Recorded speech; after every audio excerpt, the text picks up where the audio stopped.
Welcome in this video about sets. Today we will go through the properties of operators. All along this video, we will use X as our universal set. A, B, and C will be subsets of X. For every law, we will introduce its statement and, when appropriate, illustrate it with Venn diagrams. Just a remark before beginning. We will not consider priority order between intersection and union, so our expressions will be structured by parentheses. Let's begin with commutativity. This law expresses the symmetry of both union and intersection operators. In other words, A union B equals B union A, and A intersect B equals B intersect A. You can see on Venn diagram that switching sets will not have any effect on the result. Let's see what associativity is. Imagine you want to form a set with A union B union C. Associativity tells you that you can begin by creating A union B and then apply union C to the result, or begin by B union C. It will be the same. If your new set is the union of lots of little sets, you can associate them in consecutive pairs in the order that you want.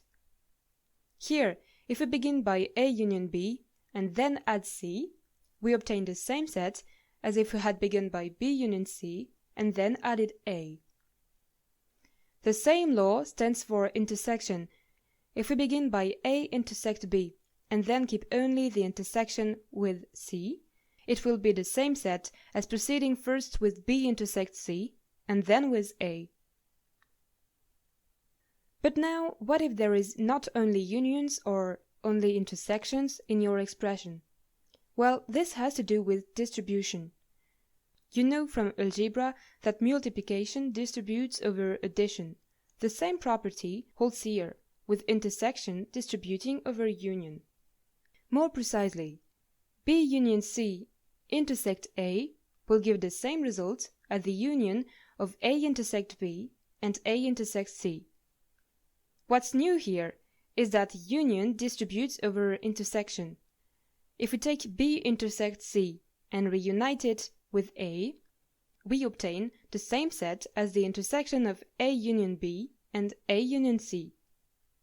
This is for distributive laws. Something that we have not stated yet, but that is fundamental, is idempotent.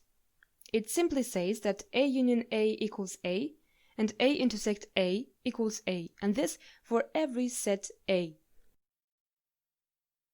Now, let's see a couple of laws dealing with special cases. First, identity laws.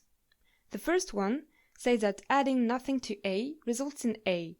In other words, A union the empty set equals A.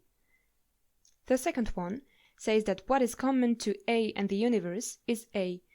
In other words, A intersect X equals A. This defines a neutral element for each operation, the empty set for the union and the universal set for the intersection.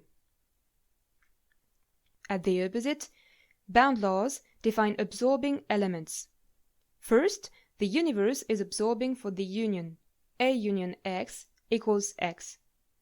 Secondly, the empty set is absorbing for the intersection. There is nothing common between A and the empty set, so A intersect the empty set equals the empty set.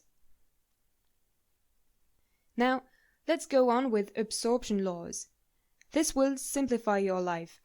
The first one says that if you take A intersect B only to perform the union with A afterwards, you will obtain A. Even if A intersect B is smaller than A, the union absorbs the difference. It is the same in the other way. Intersecting A with something larger than A will result in A. Here, A union B intersect A gives A. Now we will begin to work with complement. Let's start with the involution law. It says that if you take the complement of A, you obtain A. This is using the absolute complement, so A is considered as a subset of an universe X. Now, taking the complement twice, is equivalent in doing nothing. But what about complements of our special cases? Well, given an universe X, the complement of the empty set will be the universe, and vice versa, the complement of the universe will be the empty set.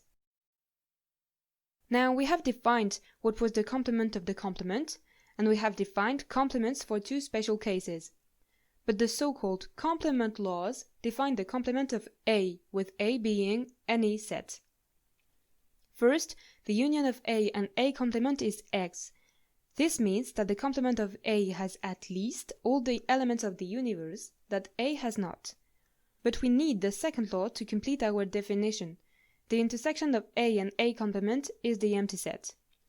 This means that there is no element shared between A and its complement. And with these laws, the complement of A is properly defined. And finally, De Morgan's law for sets will define how to use complement on expressions. First, the complement of the union is the intersection of complements. Graphically, if you take A union B complement, you will have the same result as taking the common area between A complement and B complement. But what's great is that it works the same way with the second law. The complement of the intersection is the union of complements. Let's proceed the same way. If we take A intersect B complement, we will have the same set as the union of A complement and B complement. With all these laws, you can now manipulate expressions featuring union, intersection, and complement. Just one last definition. The laws of associativity, commutativity, distributivity, identity, and complement make this a Boolean algebra. It is in this algebra that propositional and predicate logic take place. But for now, this is it for this chapter about sets. Thank you for your attention.